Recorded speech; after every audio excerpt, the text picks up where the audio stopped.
জুলাই সনদ বাস্তবায়নের জন্য আমরা কর্মসূচিও দিচ্ছি এবং জুলাই সনদ যতদিন বাস্তবায়িত আইনি ভিত্তি না পাবে ততদিন আমাদের আন্দোলনও কিন্তু চলবে কথা আমরা বলেছি। আমরা জুলাই সনদের বাস্তবায়নের ব্যাপারে আপনারা এটা দেখেছেন আগাগোড়াই জামাত ইসলামী অলওয়েজ সোচ্চার। আদালতের অপিনিয়ন নিয়ে তো সংবিধান অ্যামেন্ডমেন্ট হবে না, এটা আদালতের এখতিয়ারের মধ্যেই পড়ে না। গভর্নমেন্ট ইলেকশন কমিশন বলবে, ইলেকশন কমিশন এটা আইন, এটা জাতীয় নির্বাচনকে কোনো ধরনের ডিস্টার্ব করা ছাড়াই ওনারা নভেম্বরের এন্ডে অথবা ডিসেম্বরের মধ্যে এটা আয়োজন করতে পারেন, জাতীয় নির্বাচন তফসিলের আগে করতে পারবে। মানুষ গণভোটের উপরই একটা রায় দেয়, হ্যাঁ এবং না। আজকে আমাদের 11:30টায় নির্ধারিত সময় ছিল, যদিও মিটিং শুরু হয়েছে একটু পরে।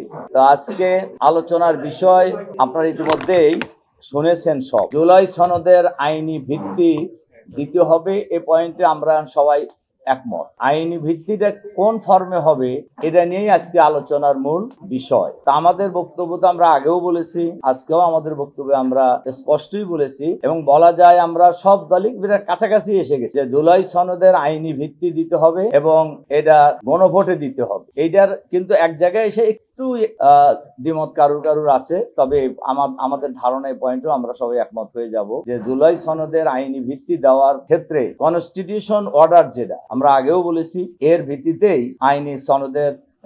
জুলাই সনদের আইনি ভিত্তি দেওয়া যায় এবং এটাকে আরো পাকাপোক্ত করার জন্যই গণভোটের প্রশ্ন এসেছে। আমরা গণভোটের ব্যাপারেও আমরা বলা যায় অধিকাংশ দলই আমরা একমত হয়ে গেছি যে গণভোটও হবে। এই গণভোট কেউ বলছেন আগে নির্বাচনের আগে হতে পারে, আবার কেউ বলছেন যে একই দিনে জাতীয় সংসদ নির্বাচন এবং গণভোট জুলাই সনদের আইনি ভিত্তির বিষয়ে এই একসাথেই হবে, গণভোট এবং জাতীয় সংসদ নির্বাচন। এখনো আলোচনা চলছে।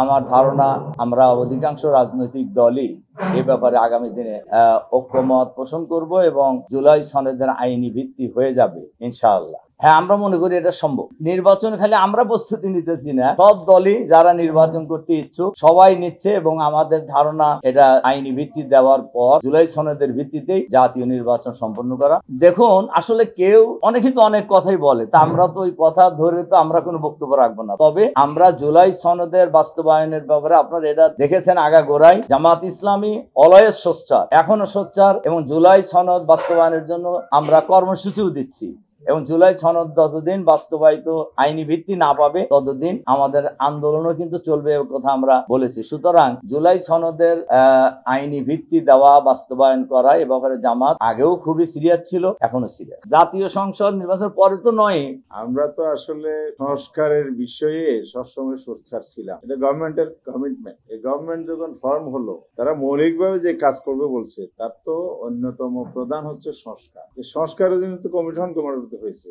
কমিশন 84টা বিষয়ে ঐক্যমতের ভিত্তিতে সনদ রচনা করেছে। সনদ রচনার পরে হলো বাস্তবায়ন তো আইনি ভিত্তি ছাড়া হবে না। এখন আইনি ভিত্তির বিষয়ে আমরা রাস্তা অনুসন্ধান করলাম এতকাল, যেখানে দীর্ঘ সময় লেগেছে। 3টে ওয়ে আউট হয়েছে। এটা হলো সাংবিধানিক পথে হাঁটা। দেখা গেল এখন অনেক জটিলতা, সংবিধানের একটা অনুচ্ছেদ আরেকটা অনুচ্ছেদ মিনিমাইজ করতে গিয়ে সেখানে কোনো ধরনের ঐক্যমত হয়নি, নোট অফ ডিসেন্ট আসছে। আবার সংবিধান অ্যামেন্ডমেন্টের জন্য যে পার্লামেন্ট লাগে সেটাও নাই, আবার অ্যামেন্ডমেন্টের জন্য অধ্যাদেশ অর্ডিন্যান্সও কভার করা। তাহলে ওয়ে কি? এর জন্য বলা হয়েছে আমরা এখানে কনস্টিটিউশনাল অর্ডার যেটা সিও বলা হয়, এটাই হলো ওয়ে, এটা পথ উন্মুক্ত কর। সেটা যেহেতু কনস্টিটিউশনের মধ্যে এটা নাই, সেই পথে আগা যাচ্ছে না। তাহলে এটা আসতে হবে সমঝোতার ভিত্তিতে।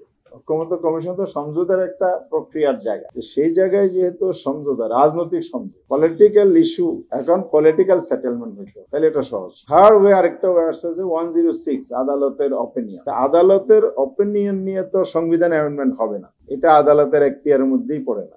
আদালতের এখতিয়ার কি? সুপ্রিম কোর্ট কনস্টিটিউশনাল পয়েন্টে ব্যাখ্যা দিতে পারে, সংবিধান সমুন্নত রাখার ব্যাপারে তারা প্রতিশ্রুতিবদ্ধ শপথ। তাহলে কনস্টিটিউশন অ্যামেন্ডমেন্টের ব্যাপারে কিন্তু সুপ্রিম কোর্ট কোনো রাইট, সেটা পার্লামেন্ট না থাকলে অবর্তমানে জনগণের কাছে যেতে হবে। রাজনৈতিক সমঝোতা, ন্যাশনাল কনসেনসাসের, যে ন্যাশনাল কনসেনসাসের ভিত্তিতে এই সরকার গঠিত হয়েছে। তাহলে আমরা আজকে যে জিনিসটাতে এসে পৌঁছেছি, গুড অ্যাচিভমেন্ট, এ যাবৎকালের সবচেয়ে বড় অ্যাচিভমেন্ট। অর্থাৎ এটার একটা সমাপ্তির দিকে যাচ্ছে, যেটার দিকে দেশ এবং জাতি তাকিয়ে আছে। সেই কারণে আমরা আমাদের অবস্থান, যদিও আগে সংবিধান আদেশ ছিল, আমরা বলেছি হ্যাঁ জাতির স্বার্থে দলীয় অবস্থানকে আমরা একটু মডিফাই করে আমরা গণভোটের ব্যাপারে একমত হয়েছি, এবং এটাও আমরা বলেছি এই গণভোটের রেজাল্ট যদি আমাদের বিপক্ষেও যায় আমরা এখানেও ছাড় দেব। জাতির রায়, জনগণের রায়কে আমরা মেনে নেব।